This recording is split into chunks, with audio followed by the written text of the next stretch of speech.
Bueno, soy Ana Camblón, doctora en letras por la UBA, trabajo en la Universidad de Misiones, soy emérita de esa universidad y tengo dos grandes campos de trabajo.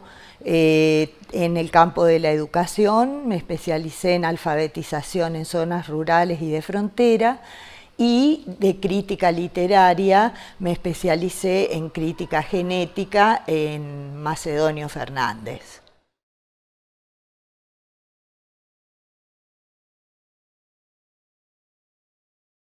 Bueno, llegué a la semiótica por distintos caminos. Cuando hice la versión de la novela de Macedonio para la UNESCO, que tenía todo un soporte genético, traté de enriquecer ese análisis con instrumentos semióticos. Por otra parte, y en un compromiso más cercano con el contexto de mi universidad, me dediqué a estudiar la alfabetización en zonas rurales y de frontera. Al principio incursioné en la sociolingüística, que me faltaron instrumentos para describir y para lograr un marco teórico interesante, adecuado a la complejidad de la frontera. Entonces me mudé a la semiótica y ahí directamente ya establecimos un gran proyecto de alfabetización con un marco teórico y toda una metodología de trabajo cuyo principal soporte es la experiencia, la vida cotidiana y la narratividad. Sobre eso se estipulan las estrategias para el inicio escolar. Y mis estudios teóricos se focalizaron en el umbral, lo que yo llamo el umbral, y ahí entonces un gran despliegue de componentes semióticos del umbral escolar o bien otros umbrales. Por ejemplo, umbrales de figuras retóricas, o sea, eso puesto en el discurso, que tiene otro campo completamente diferente, donde me especialicé en la paradoja. Y ahí pareciera lejano, pero no lo es tanto, porque articula esa zona de frontera, es totalmente o brutalmente paradójica. Entonces, lo estudié en los discursos literarios, especialmente Macedonio Fernández, y en el campo de la vida cotidiana de la frontera.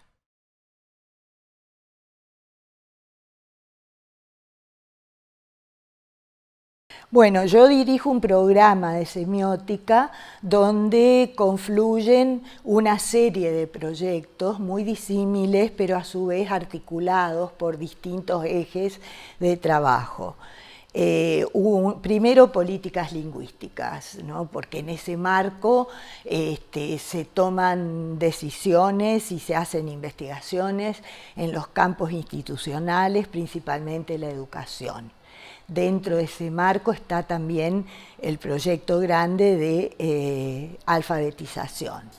Luego tenemos un amplio espectro de crítica literaria, autores territoriales que estamos trabajando con revistas de la zona y con autores de la zona, y estamos armando un archivo de escrituras de literatura regional, que nosotros la llamamos territorial.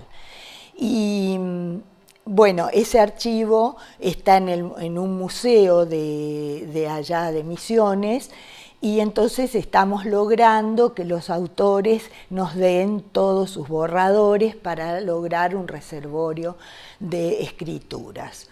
Y después otra línea de narrativas mestizas que trabaja literatura de producción nacional a partir del año 2000. Eso tenía un antecedente que muchos años estudiamos, la producción de la literatura de los 90. Luego puedo mencionar también la memoria mediática, una zona de unos trabajos, unas investigaciones de memorias y un relevamiento de la memoria mediática en las zonas de frontera, que articula con Paraguay y con Brasil, ¿no es cierto? Otro trabajo que a veces queda como diluido, pero que es fundamental, es la formación de recursos humanos. Entonces, en ese campo me dedico muchísimo a formar jóvenes y no tan jóvenes.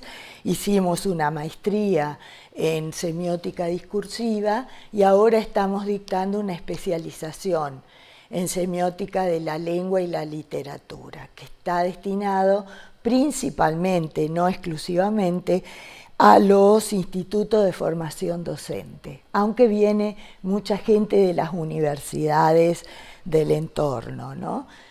Bueno, el hilo conductor uno es la continuidad experiencial, o sea que nos inscribimos dentro de la línea pragmática de la semiótica, la narratividad en la vida cotidiana y en la literatura y en los medios, o sea que lo narrativo tiene toda una articulación en los diferentes proyectos.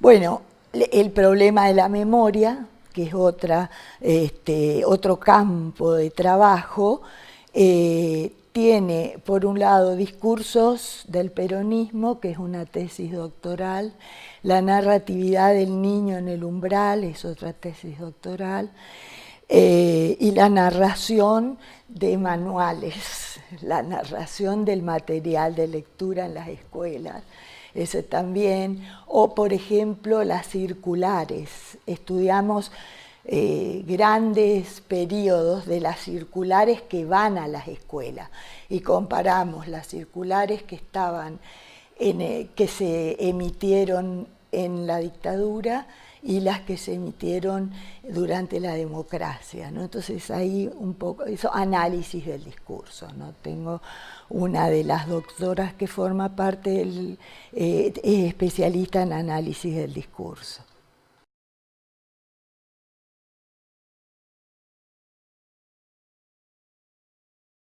Bueno, es muy difícil, ¿no?, profetizar, pero digamos que tomando en cuenta la dinámica del presente, podríamos conjeturar que la semiótica podría ser un aporte que acompañe la cultura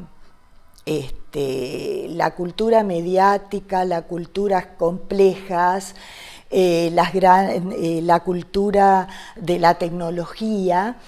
Sobre todo yo diría que la semiótica podría ensamblar con algunos estudios de corte más duro como la neurociencia o bien las líneas cognitivas, en virtud de que creo que nosotros tenemos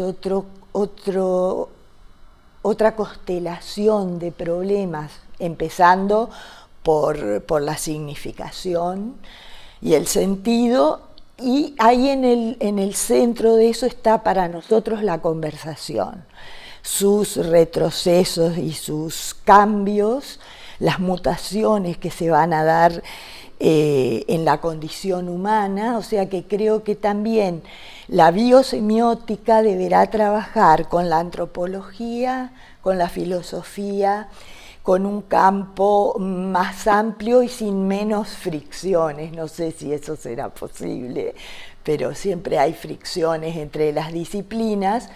Y entonces ahí, ¿qué temas? Las empatías, las emociones, las pasiones, las transformaciones de la intimidad, por ejemplo, del cuerpo, del género. Sobre todo en la biosemiótica me interesa particularmente la reproducción, ¿no? Las estrategias de maternaje y de reproducción que la tecnología va a transformar totalmente, ¿no?